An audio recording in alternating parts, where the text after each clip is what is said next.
ഓം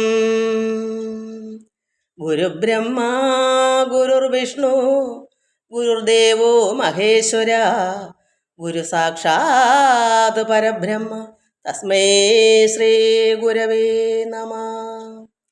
രാമായ രാമഭദ്രായ രാമചന്ദ്രായ വേധസേ രഘുനാഥായ നാഥായ സീതായാം പദയേ നമഃ.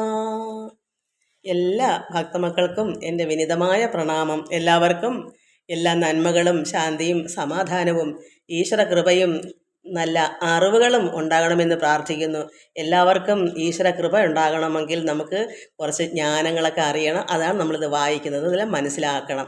നമ്മളങ്ങനെ ആയി തീരുകയാണ്. അതാണ് നമ്മളിപ്പോൾ വായിച്ചുകൊണ്ടിരിക്കുന്നു. അങ്ങനെയാണ് 14,000 രാക്ഷസന്മാരെ നിഗ്രഹിച്ചു ഭഗവാൻ 3.25 നാഴിക കൊണ്ട്. അവരെല്ലാം ദിവ്യ വിഗ്രഹമായി മാറി. അപ്പം നമ്മളത് പഠിക്കാനുള്ളതാണ്. നമ്മളും എത്രമാത്രം നമ്മുടെ ഉള്ളിൽ രാക്ഷസ സ്വഭാവങ്ങൾ എല്ലാവരിലും കാണുമല്ലോ, തമോ ഗുണമൊക്കെ.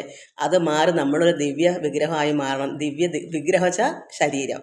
നമുക്ക് ഭഗവാനെ ഒന്നുകൂടെ സ്തുതിക്കാം. ആദ്യമേ ശ്രീരാമ രാമ രാമ ശ്രീരാമചന്ദ്ര ജയ ശ്രീരാമ രാമ രാമ ശ്രീരാമഭദ്ര ജയ ശ്രീരാമ രാമ രാമ സീതാഭിരാമ രാമ ശ്രീരാമ രാമ രാമ ലോകാഭിരാമ ജയ ശ്രീരാമ രാമ രാമ രാവണ അന്തക രാമ ശ്രീരാമ മമ ഹൃദി രമതാം രാമ രാമ ശ്രീരാഘവാത്മാ രാമ ശ്രീരാമ രമാപദേ ശ്രീരാമ രമണീയ വിഗ്രഹ നമോസ്തുതേ.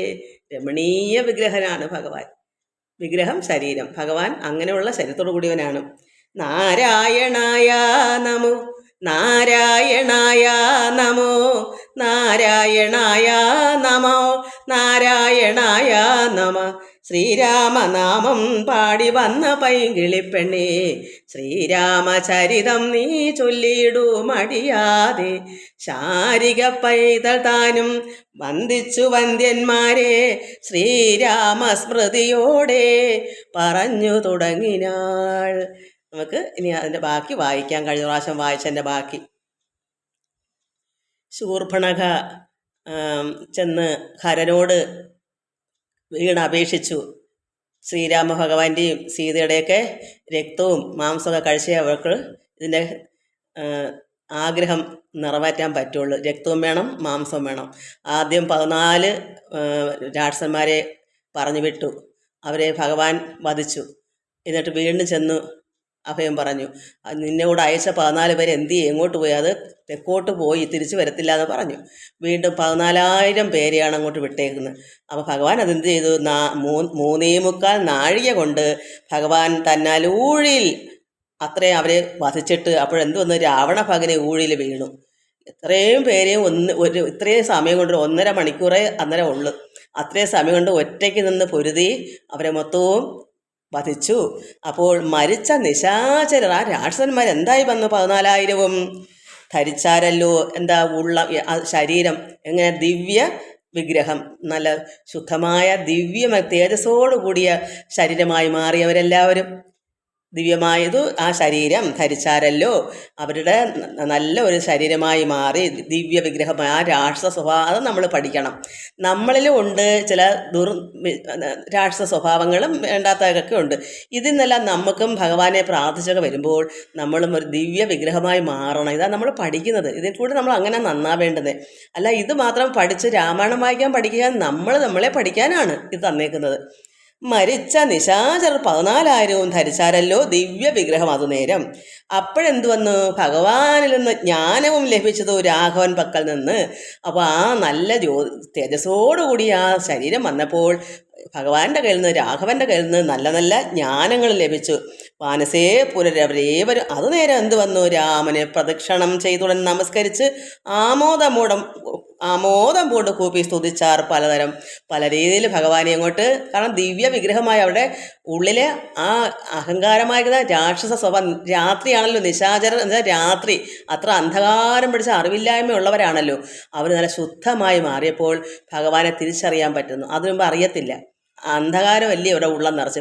ഇന്നും ജനങ്ങൾ ഇങ്ങനെ കഴിയുക. അന്ധകാരത്തിൽപ്പെട്ട് ഈ ലോക ജീവിതം അന്ധകാരം നിറഞ്ഞതാ ഈ പ്രപഞ്ചം. അതിൽ കിടന്ന് ഈശ്വരനെ അറിയാതെ ഉഴലുക. അപ്പോൾ അതൊരു അല്പം ഒരു തെളിച്ചം കിട്ടിയാൽ നമ്മൾ എന്ത് വേണം, ഉടനെ നിത്യവും ഭഗവാനെ പ്രദക്ഷിണം ചെയ്ത് മനസ്സുണ്ടെങ്കിലും ആ ഭഗവാനെ, പരമാത്മാവിനെ, ശ്രീരാമ ഭഗവാനായാലും കൃഷ്ണ ഭഗവാനായാലും എല്ലാം അവിടുത്തെ പിന്നെ വിഗ്രഹം, അവിടുത്തെ ശരീരമാണ്. ആരുടെയാ? പരമാത്മാവ് ശരീരം എടുത്ത് വന്ന വിഗ്രഹം. അപ്പോൾ അങ്ങനെയുള്ള ശരീരത്തോടു കൂടിയ ശ്രീരാമനെ പ്രദക്ഷിണം വെച്ച് അവരെല്ലാവരും നമസ്കരിച്ച് പല രീതിയിൽ നാമങ്ങൾ ചൊല്ലി പുകഴ്ത്തി സ്തുതിച്ചു. നമസ്തേ പാദാംബുജം രാമ ലോകാഭിരാമ സമസ്ത പാപഹരം, സർവ പാപത്തിലെ ഹരം നശിപ്പിക്കുന്ന ദൈവമേ രാമ, ലോകാഭിരാമ, സേവക, അഭീഷ്ടപ്രദം. അങ്ങനെ നമ്മൾ അങ്ങോട്ട് ഭഗവാനെ എത്രമാത്രം സേവിക്കുന്നു, അവർക്ക് അഭീഷ്ടങ്ങൾ നൽകുന്ന എന്താഗ്രഹങ്ങളും കൊടുക്കുന്ന ഭഗവാൻ. സമസ്ത പാപഹരം സേവക അഭീഷ്ടപ്രദം സമസ്തേശ്വര ദയാവാരിധേ രഘുപതി. അങ്ങനെയുള്ള ഭഗവാനെ സമസ്തത്തിന് ഈശ്വരനായിരിക്കുന്ന ആ ദയോടുകൂടിയ വാരിധേ, സമുദ്രം പോലെ ദയുള്ള ഭഗവാനെ രമിച്ചിടണം. എന്താ വേണ്ടേ അവർക്ക്? രമിക്കണമെന്ന്. നമ്മൾ അങ്ങനെ ചിന്തിക്കുന്നുണ്ടോ ആരെങ്കിലും?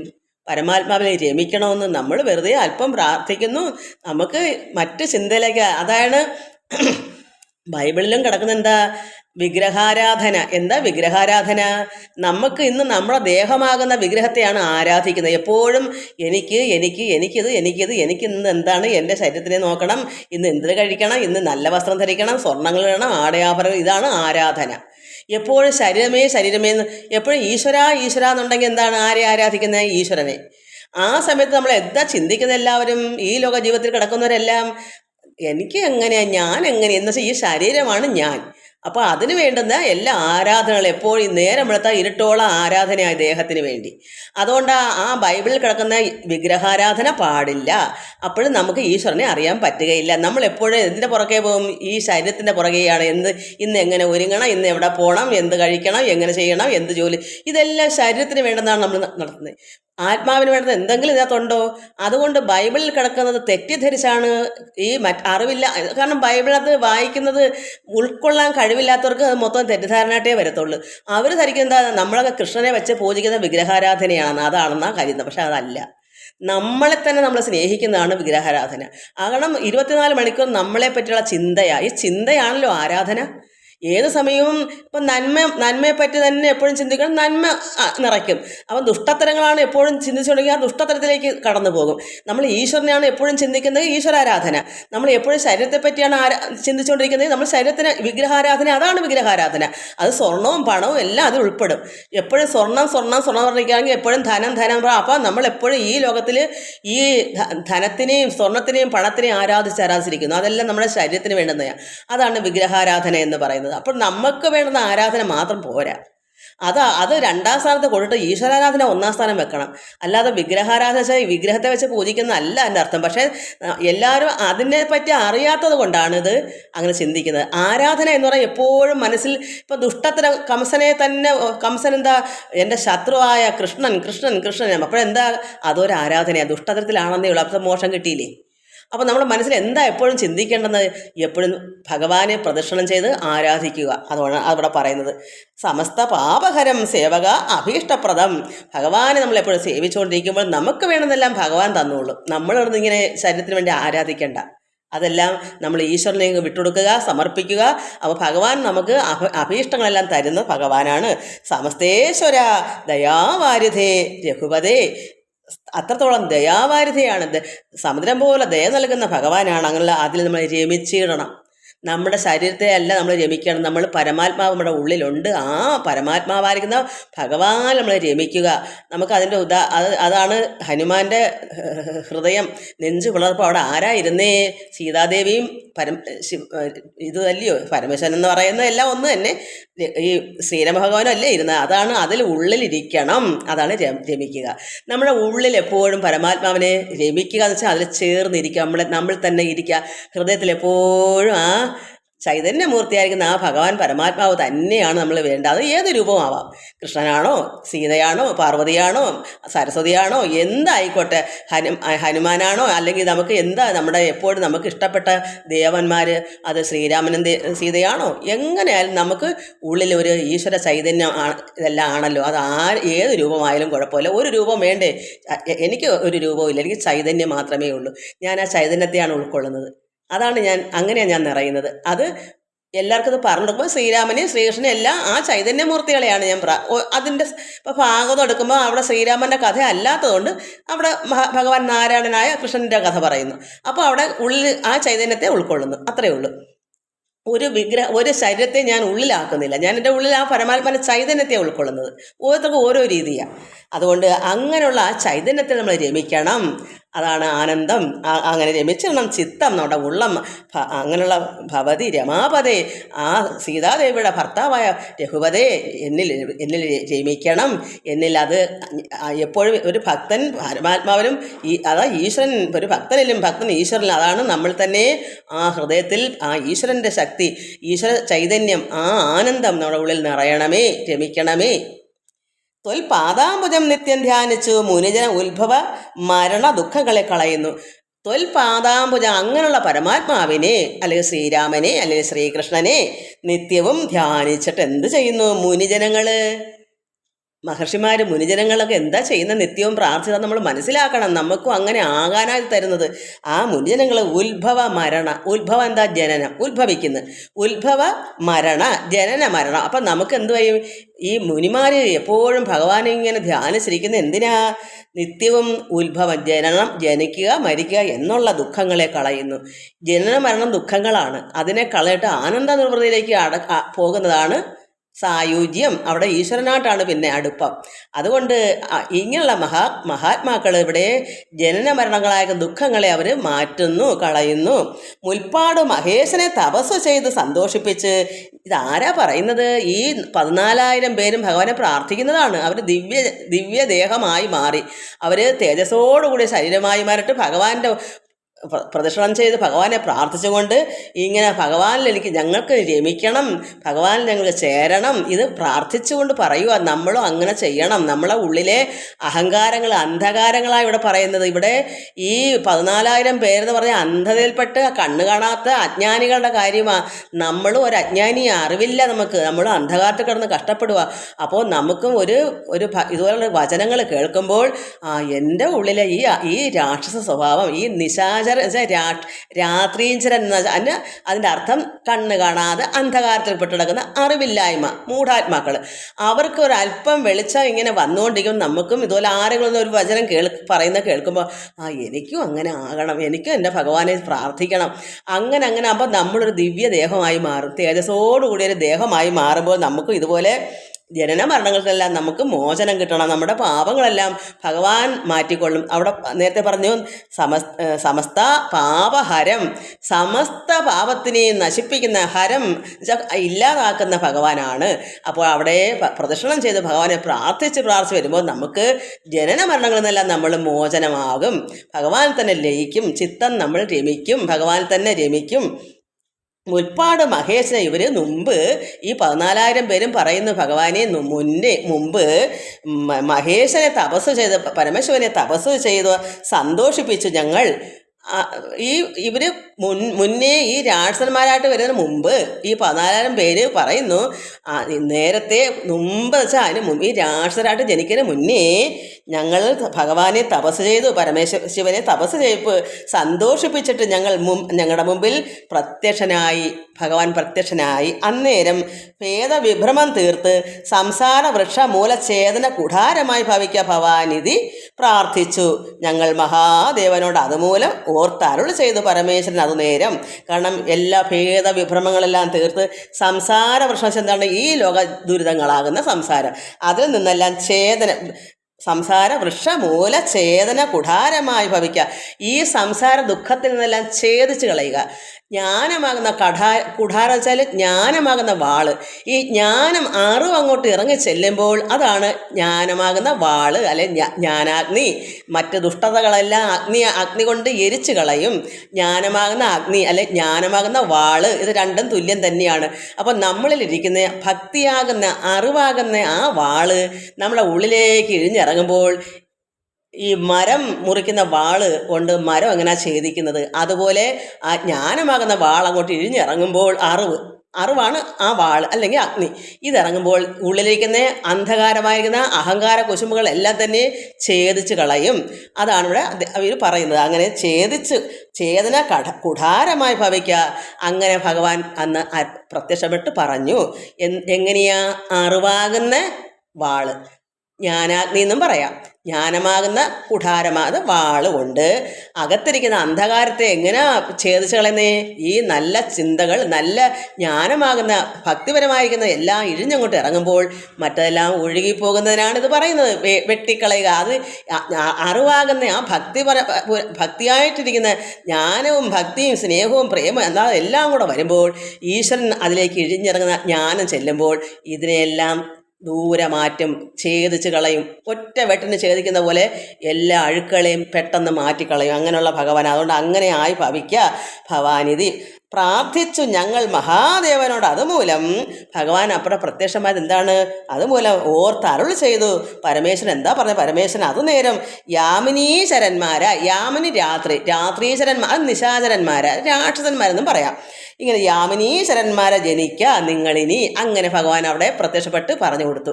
നിങ്ങളിനി രാക്ഷസന്മാരായി ജനിക്കുക. അപ്പോഴെന്ത് വരും? രാമനായി അവതരിച്ചിടുവൻ ഞാനും ഭൂമൗ.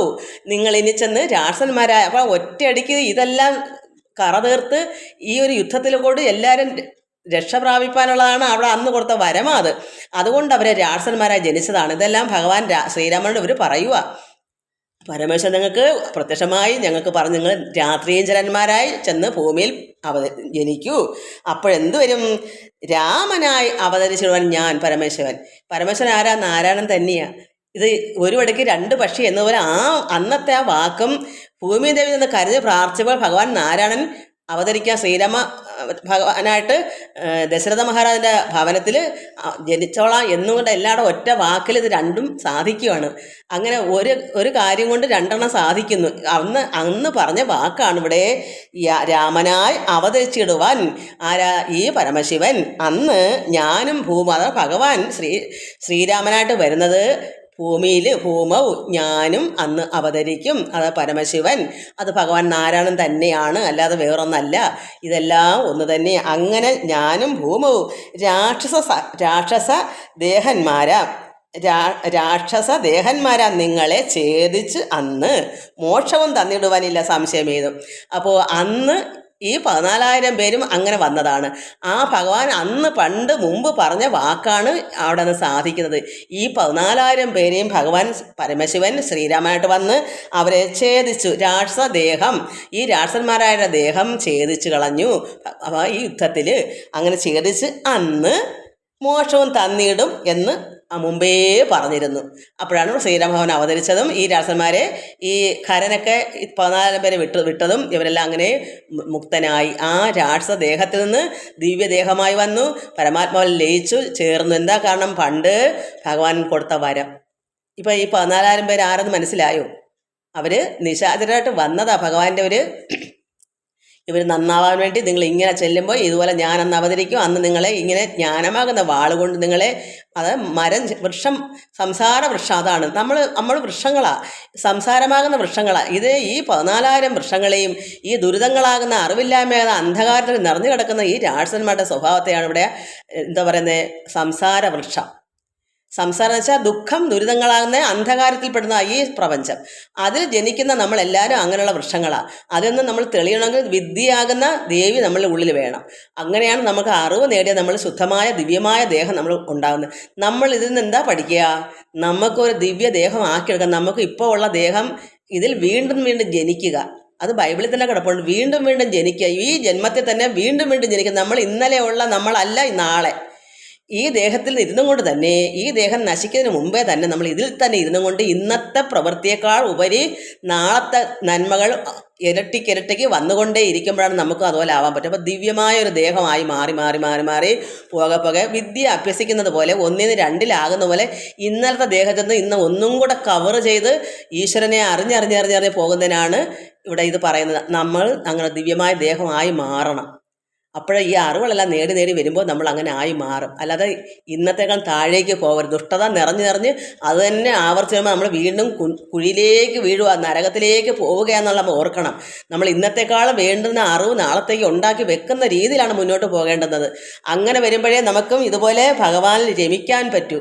അപ്പോഴേ നമുക്ക് ഉത്ഭവം എന്താണ്, ജനന മരണത്തിൽ നിന്നുള്ള മോചനം ഉണ്ടാകും. ഈശ്വരനിലേക്ക് ചേർന്ന് കഴിയുമ്പോൾ അതിന് വേണ്ടുന്ന ഉപദേശങ്ങളാണ് ഇതെല്ലാം. അല്ലാതെ ഇത് വെറുതെ രാമായണം വായിച്ചു, ഞാനും പഠിച്ചു. എന്ത് പഠിച്ചു? ഇതൊക്കെ പഠിക്കാനാണ് നമ്മളിത് മനസ്സിലാക്കി പഠിക്കുന്നത്. ഇങ്ങനെയാണ് നമ്മൾ ആരാണ്, നമ്മൾ നമ്മെ പഠിക്കാനാണ് ഈ ഉപദേശങ്ങളെല്ലാം തരുന്നത് നമ്മൾ മനസ്സിലാക്കണം. അല്ലാതെ ഇത് ലക്ഷ്മണന് കൊടുക്കുന്ന ഉപദേശമോ 14,000 പേർക്ക് കൊടുക്കുന്ന ഉപദേശമോ ഒന്നും അല്ല മക്കളെ. ഇത് നമുക്ക് വേണ്ടുന്ന ഉപദേശങ്ങളാണ്. നമ്മളങ്ങനെ ആയി തീരാനാണ്. അല്ലെ പിന്നെ എന്താ ഇതൊക്കെ വായിച്ചിട്ട് അർത്ഥം? അങ്ങനെ ഭഗവാൻ പറഞ്ഞു, രാക്ഷസ ദേഹമെല്ലാം അങ്ങനെയുള്ളവരെല്ലാം നിങ്ങളെ ഛേദിച്ച് ഭഗവാൻ അന്ന് വന്ന് ഈ യുദ്ധത്തിൽ നിങ്ങളെല്ലാം ഛേദിച്ച് കൊന്ന് നശിപ്പിച്ചു. എല്ലാവരും കൊന്നു. അപ്പോഴേ നല്ല ദേഹമായി മാറുന്നു. നല്ലൊരു അപ്പം എന്താ അവിടെ ഛേദിച്ചത്? അഹങ്കാരത്തെ. നമ്മളിരിക്കുന്ന ദുർചിന്തകൾ, കാമ ക്രോധ ലോഭ മോഹ അഹങ്കാരം എന്ത് പറഞ്ഞാൽ എല്ലാം ഇതെല്ലാം ആണല്ലോ അന്ധകാരം. ഇതിനെല്ലാം ഭഗവാൻ അവതരിച്ച് ഛേദിച്ച് കളഞ്ഞു, കൊന്നു കളഞ്ഞു. അപ്പോൾ നമുക്ക് യഥാർത്ഥ ഒരു ജ്ഞാനിയായി മാറി ആനന്ദം, നമുക്ക് എപ്പോഴും ഭഗവാനിൽ ചേർന്നിരിക്കുന്ന ഒരു ആനന്ദ നിർവൃതിയായി മാറുമ്പോൾ നമ്മളെ ദേഹം ദിവ്യമാകുന്നത്. ആ ദേഹത്തെ നമ്മൾ വീണ്ടും വീണ്ടും തിളക്കിക്കൊണ്ടിരിക്കണം. ഇന്നലത്തെ തിളക്കമല്ല നാളെ വേണ്ടേ. നമുക്കൊന്നും കൂടെ അറിവ് കൂടി വരുമ്പോൾ നമ്മൾ തിളക്കം ഇന്നലത്തേക്കാളും 10 മടങ്ങ് തിളക്കം നാളെ ഇങ്ങനെ പോകും. അതുകൊണ്ട് അങ്ങനെ നമുക്ക് മോക്ഷവും തന്നിടുവാനില്ല. ഒരു സംശയം വേണം നിങ്ങൾക്ക്. അപ്പോൾ സായുജ്യം പ്രാപിക്കാം എന്നരുൾ ചെയ്തു പരമേശ്വരൻ. അതുമൂലം നിർണയം മഹാദേവനായതു രഘുപതി. അങ്ങനെ അന്ന് പറഞ്ഞ വാക്കാണ് ഇന്ന് ഈ രാക്ഷസന്മാർ ദിവ്യദേഹം വന്നപ്പോൾ പറഞ്ഞു, ഭഗവാനെ ശ്രീരാമ അങ്ങനെ പരമേശ്വരൻ അന്നത് പറഞ്ഞത് മൂലം ഇന്നിപ്പോൾ ഇവിടെ മഹാദേവൻ ഇവിടെ ശ്രീരാമനായിട്ട് രഘുപതി ആയിട്ട് ഇവിടെ വന്നു. എന്നിട്ട് എന്ത് വന്നു? ഞാനോ ഉപദേശം ചെയ്ത് മോക്ഷവും തന്നിടണം ആനന്ദ സ്വരൂപനാം നിന്തിരുവടിനാഥ. അന്ന് ഞങ്ങൾക്കിങ്ങനെ ഭഗവാൻ അന്ന് തന്ന ഉപദേശം, ഇങ്ങനെ ഞങ്ങൾ രാക്ഷസരായി വരും. അന്ന് ഭഗവാൻ പരമശിവൻ ശ്രീരാമനായിട്ട് അവതരിക്കും.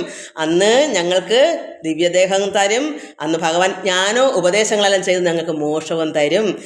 ആനന്ദ സ്വരൂപനായിരിക്കുന്ന ഭഗവാനെ ശ്രീരാമ നിന്തിരുവടി നാഥ, അതാണ് ഇപ്പോൾ സംഭവിച്ചത് എന്ന് പറയുന്നു. അപേക്ഷിച്ച നേരത്തു രഘുനാഥൻ അങ്ങനെല്ലാം അവരങ്ങോട്ട് പറഞ്ഞ് ഭഗവാനെ സംപ്രീതനാക്കി. രഘുനാഥൻ മന്ദഹാസവും പൂണ്ട് സാനന്ദം അരുൾ ചെയ്തു. അങ്ങനെ പുഞ്ചിരിയോടുകൂടി ഭഗവാൻ ശ്രീരാമ ഭഗവാൻ അവർക്ക് എന്താ പറയുന്നത്?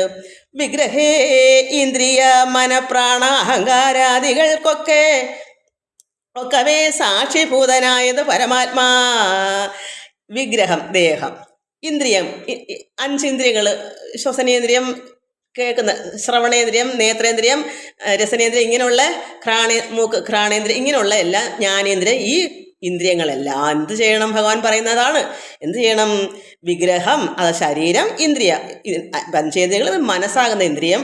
വിഗ്രഹേ ഇന്ദ്രിയ മന പ്രാണൻ അഹങ്കാരാദികൾ ഇതെല്ലാം ഒക്കവേ സാക്ഷി. ഇതിനെല്ലാം സാക്ഷിയായി ഒന്നുണ്ട് നമ്മൾ.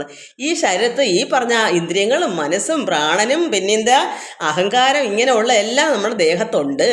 അല്ലാതെ ആരാ പിന്നെ യഥാർത്ഥത്തിൽ വേറൊന്നുള്ളത്? സാക്ഷി പരമാത്മാ. അതാണ് വിഗ്രഹേ ഇന്ദ്രിയ മന പ്രാണ അഹങ്കാരാദികൾക്കൊക്കെ സാക്ഷിബോധനായതാണ് പരമാത്മാ. അപ്പോൾ ഈ ശരീരത്തിൽ ഇതെല്ലാത്തിൽ നിന്ന് നോക്കിക്കൊണ്ടിരിക്കുന്ന ഒരേ ഒരു വ്യക്തി ആരാ?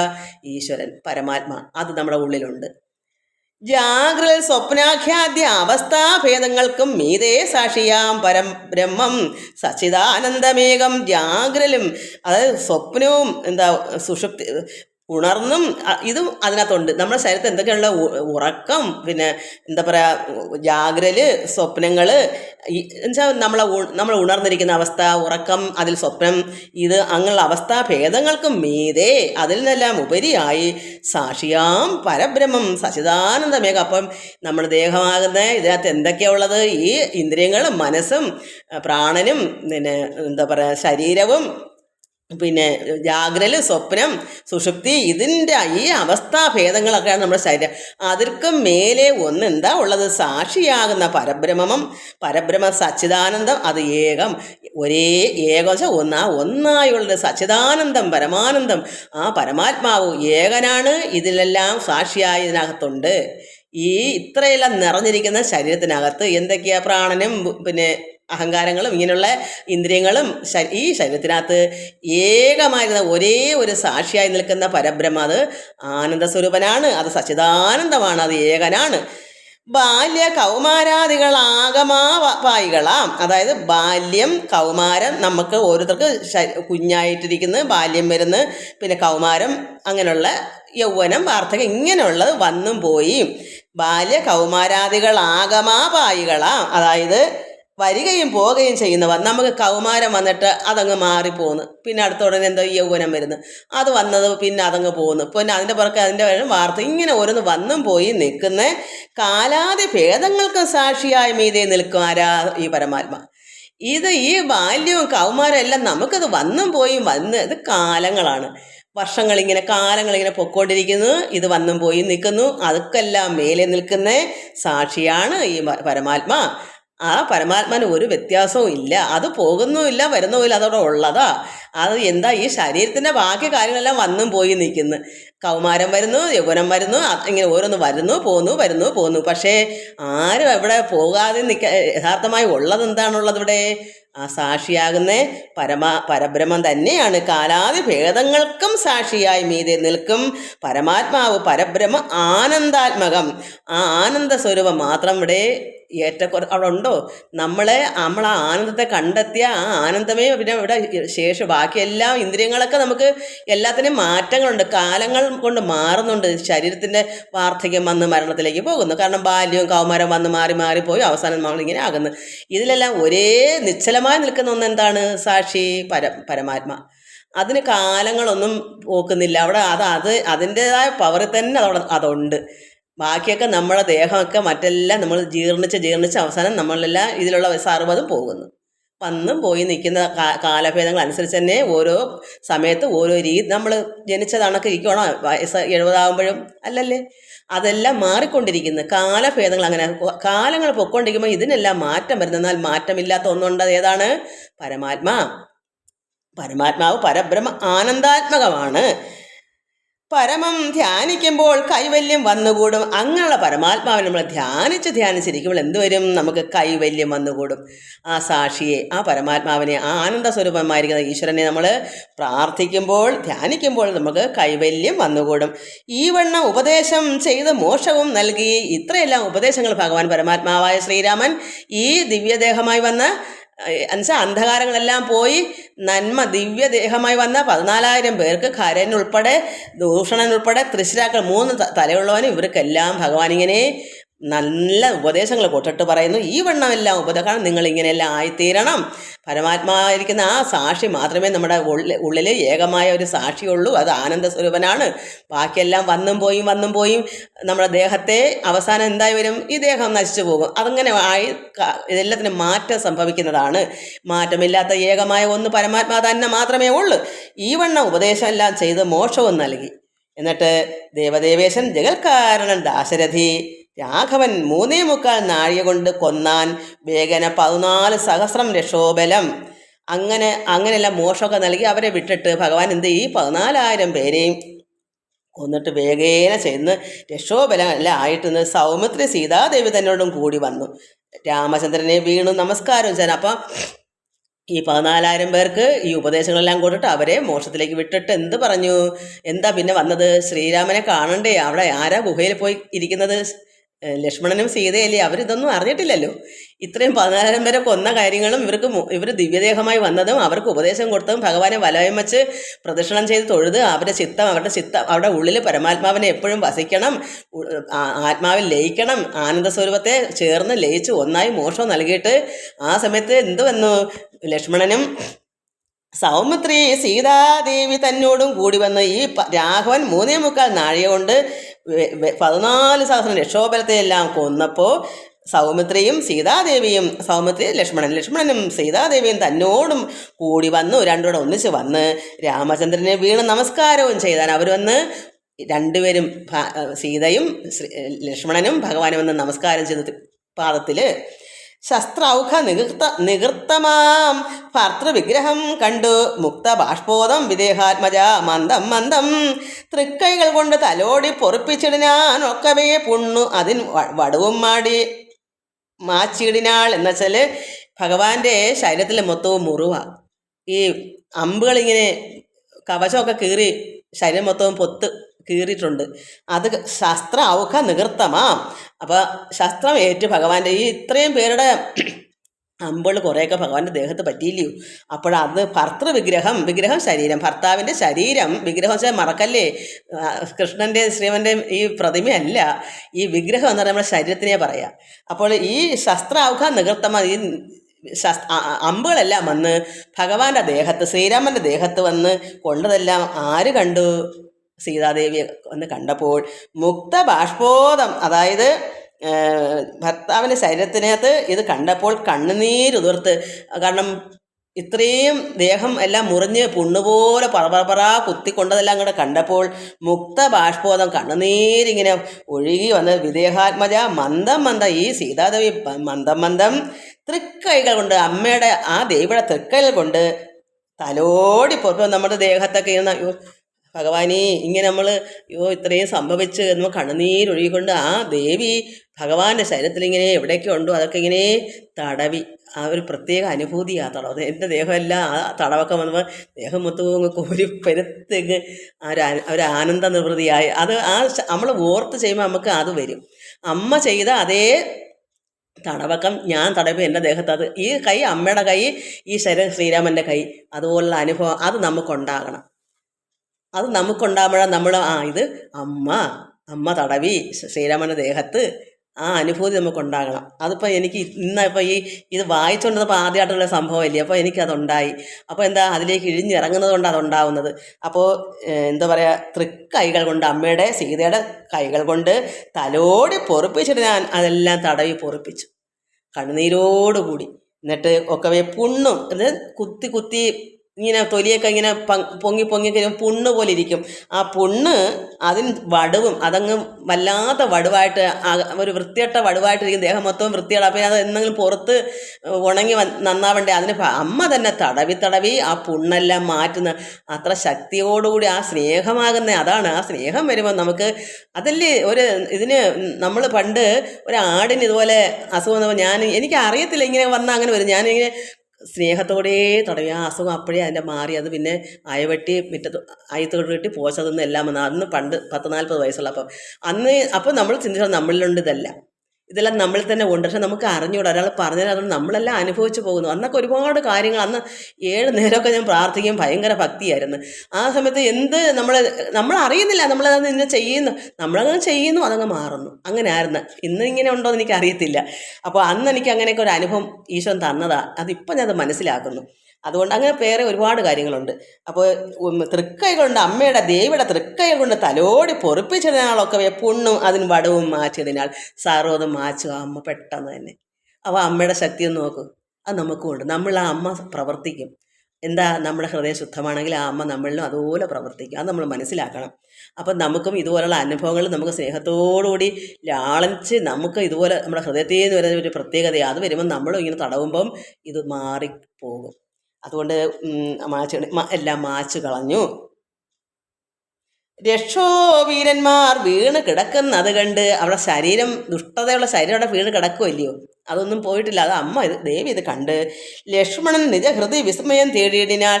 അപ്പം നോക്കുമ്പോൾ എന്താ, ഇത്രയും ശരീരം അവരുടെ നിന്ന് പോയപ്പോൾ ആ ദിവ്യദേഹം അല്ലയോ ഭഗവാൻ അടുക്കലേക്ക് വന്നത്.